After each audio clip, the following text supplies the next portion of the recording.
Čau, ir 1. janvāris, un jauns gads, jauns sākums, un manā gadījumā, reāli jauns sākums. Jauns uzņēmums, viss no nulles, un let's go.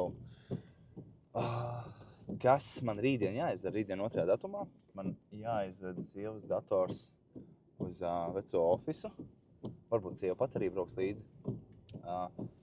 Jāizved tā kā darba dators, jo to mums nevajag, to mēs neņemam, to mēs atstājam veciem uzņēmumam, jauniem darbiniekiem, lai darbojās. Un jāievācās jaunajā ofisā. Tur jāapskatās, ko vajag nopirkt. Es zinu to, ka divi galdi jānopērk, kafijas automāti jau pasūtījām. Jāskatās ar tādām citām lietām, kas tur ir, jo gribās šo ofisu uztaisīt tādu riktīgi cozy un pilnīgi citādāku nekā mūsu konkurentiem.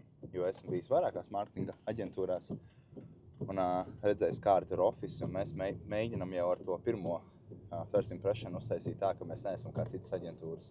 Redzēsim, vai sanāks, pēc tam, protams, arī būs video tūri un tā. Un, ja kāds uzņēmējs arī šo skatās, ļoti labprāt uzaicināšu ciemos.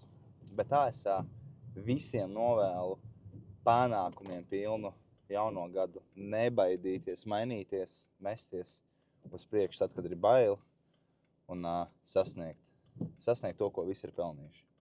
Čau!